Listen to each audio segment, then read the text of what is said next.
process like, and what intrigued you about this position, and how do you feel about being here? Yeah, obviously super excited to be here. The process was, sometimes these things can feel really long, but when it happens, it moves quickly. And so I think there was a lot of alignment between Coach Avalos and I, and the opportunity to come back to a place that has meant so much to me and really molded me in a lot of my adult life was a no-brainer. I know you got a bigger involvement in the offense down the stretch, and the offense was doing well, and I don't know what the plans were for next season, but I mean, at least in terms of the contracts we've seen, you're taking a pay cut to come here. I mean, what was it about wanting to that badly to be the OC here and come back that you're willing to do that? Yeah, certainly the people, first and foremost, I think, again, whether it's the alignment with the current staff here, Coach Avalos, but also, just the families of my former teammates, getting to be back here in this great area, raise my family here. All those things were the deciding factor. What did that? I know you'd called plays and done stuff before, but just the last couple of weeks down the stretch there, like I said, the offense really got going for you guys there down the stretch. How much did that help you, I guess, or show you that you were ready, for something like this? Yeah, it's a great question. I mean, obviously coming from a situation where you do feel down the stretch versus Tennessee versus Arkansas, having the success we had there, putting the game plans together, you certainly got that itch to be doing it again. And so I think I knew it was something I wanted to be doing. Getting back into the coordinator role, felt I was ready for it, and I'm just fortunate that it happened to be here. What is your offensive philosophy, I guess, and how does that fit with what's already here? Yeah, and I think that's a good way of putting it, right? I mean, I think you look at the success they've had here, certainly this past year, and everything Dirk Cutter's done. It's certainly a situation where you're coming to look at what they did and just build on it. Take the things that everybody feels comfortable with. I think it's going to look very similar to things we've done in the past, but certainly with a guy like Talon and the running backs here and the players on the perimeter, just adding a couple tweaks to take this thing to the next level. How much was the offensive potential and what you had coming back next year? I mean, a lot of people said, okay, it's going to be a pretty attractive job for somebody. I mean, yeah. I assume that was, when you saw the pieces in place, that was probably really intriguing about this. Yeah, it's certainly huge. I mean, you definitely, great players can make great coaches, and I think Boise's obviously a place I've always followed week in and week out, and I think looking at some of the players they've had and their ability to do certain things have made this a really attractive job. You may not want to say, but why didn't you come back in 2014 with Harsin? You were there with him at Arkansas State. A lot of people thought you might just come up. It didn't work out, obviously, and then It seems like they've had 4 or 5 offensive coordinator openings since then, and your name always comes up. Sure. The fact that it's finally worked out, and you're finally coming back home, is it a pretty cool feeling? Yeah, it is. It is because you can always eye a job or eye a certain place, but there's so much that has to align, or so much that has to work, and at this point in my career, and I think here it's ended up being a good fit on both sides, and excited to be here. Talking to CJ, he said you were recruiting him at Missouri too, so you obviously know him pretty well. Yeah. What do you make of him, obviously signing today and coming into the program? Yeah, I'm certainly really excited. I mean, this quarterback world, if you will, is a small, tight-knit community. He's a guy that we've been evaluating really at Missouri for about 15 months.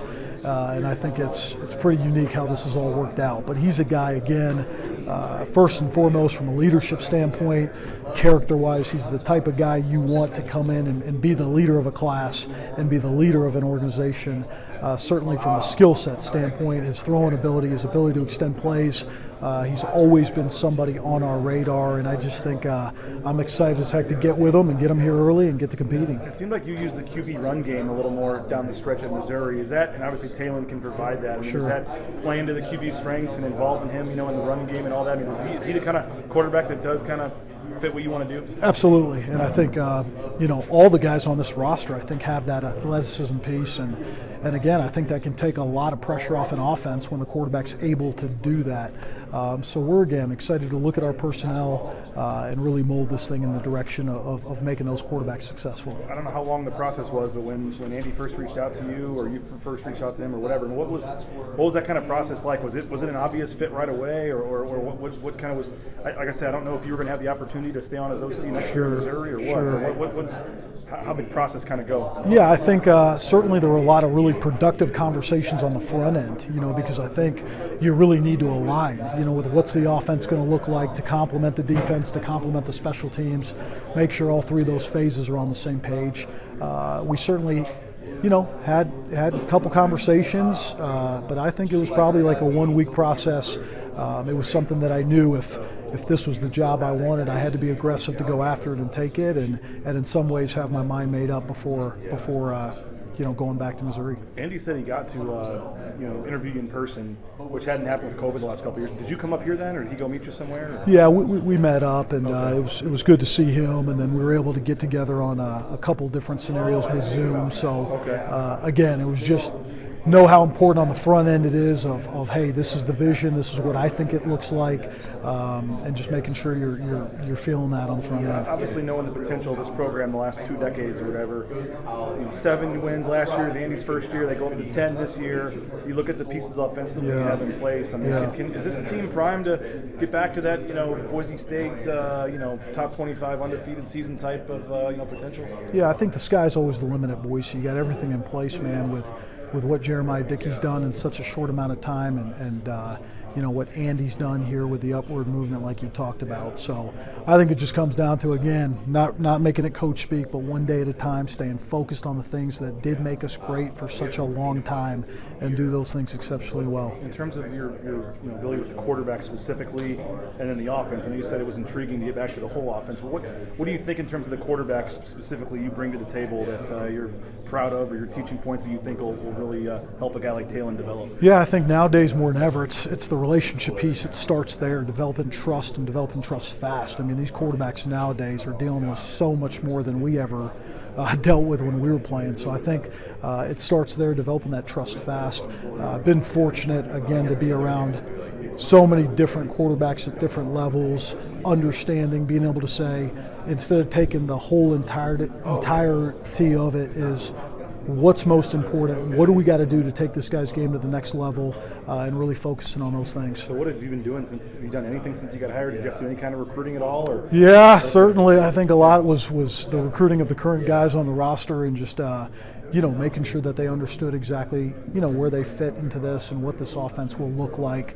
Certainly with CJ, getting on the phone with him and just continuing to let him know what the situation was going to be like. And so, but these guys have done a phenomenal job with this class, and I'm fortunate to be part of it. Whether it be Talon or Ashton or some of the receivers you got back, McAllister, Cosme, is it a mutual thing where they're excited I assume they're excited for you and you're excited to have them? I mean, was that good conversations with them? Yeah, I think so. I mean, it's just, as you know, nowadays you better know the roster you're taking over, and you better know the players in place, if you will, before you take the job. So it was important for me to let them know how excited I was to take this job, in large part because of the pieces we have.